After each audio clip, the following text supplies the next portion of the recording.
Asxaabay soo dhawaada ku soo dhawaada janaalkii Fatax Abuukar maanta waxaan rabaa inaan ka hadlo volkaanihii ka qarxay Ethiopia kaasoo sababay runtii dhibaato aad u weyn oo aad u baaxad weyn runtii volkaanahan haddii aan wax yar sharxo volkaanahan ayaa ka qarxay gobolka Afdera ee Ethiopia gelinkii dambe ee Sabtidii marka hore waxaa la arkay qiiq samada galay iyo qarax aad u weyn sidaasina waxaa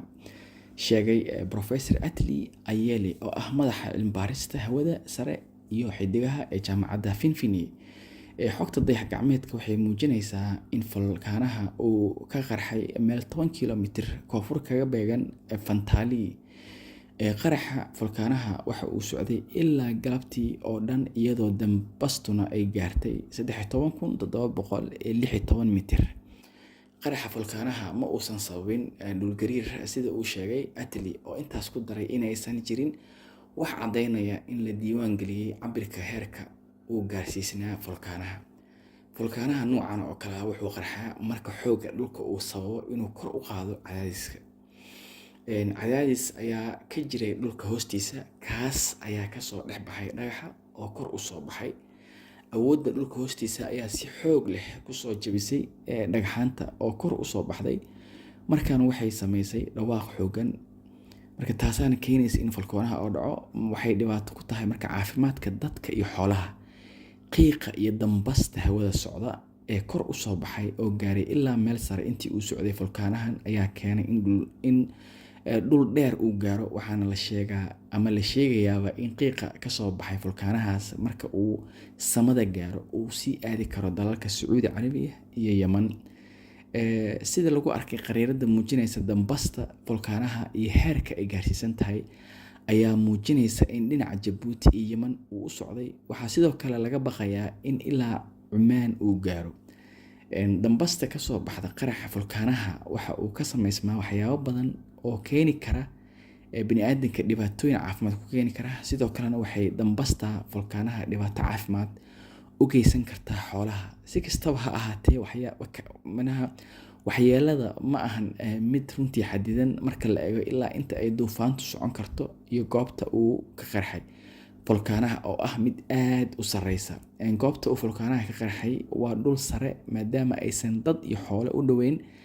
goobtaas waxaa suurtagal ah intaasi ay yareyso waxyeelada ku dhici karta dhulka uu ka qarxay volkaanahaas taasaana keenta runtii inuu hadda ku faafo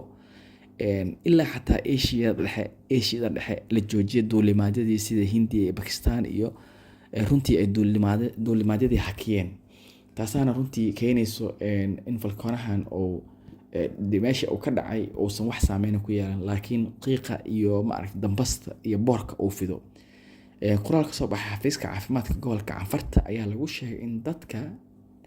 ay muujiyaan taxadir si looga fogaado waxyeelo dheeri ah oo ay adag tahay in wax degdeg looga qabto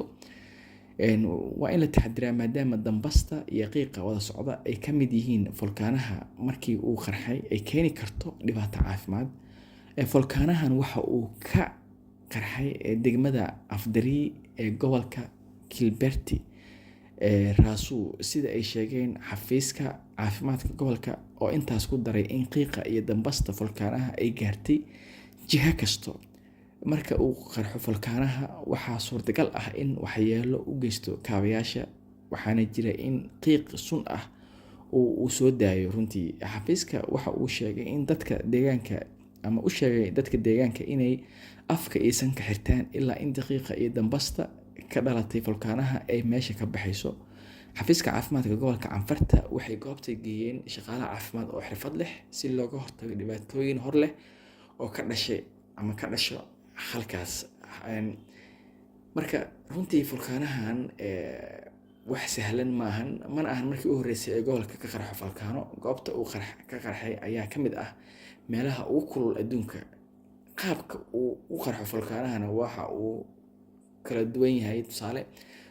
waxaana runtii taasi ku xiran tahay nooca iyo lakabyada dhulka oo ka soo baxay dhulka waa tectonic plates waxa la yiraahdo lakabyo saxama oo saaran marmarka qaar succession oo sameeya lakabyada dhulka soo samaysan yahay iyo saxamada dhulka siday u samaysan yihiin cabirkooda ayaana runtii keento inay kala doonaadaan volkaanayaasha iyo sida ay u kala khatar badan yihiin ama ay minaha qiica iyo sunta iyo boorka ay sii daayaan ay u kala duwan tahay. Marka waa arrin qalis ah oo runtii khatarteeda leh oo xataa runtii Soomaaliya ay saameyn karto oo dadku inay aad u taxadiraan maxaa yeelay waxyaabaha ay keeni karto waxaa ka mid ah cudurrada maqaarka, kuwa sanbabada ku dhaca iyo kuwa neef mareenka ku dhaco runtii iyo dhuunta ilaa caloosha ayaa la saadaalinaa iyo dhagaha. Marka dadku waa inay taxadiraan runtii. Aniga intaas kusoo gabeynaa. Haddaa janaalkii cusub tahay subscribe saar, haddaa hore u saarteen waa ku mahadsantihiin. Soo dhawaada asxaabey mar kale.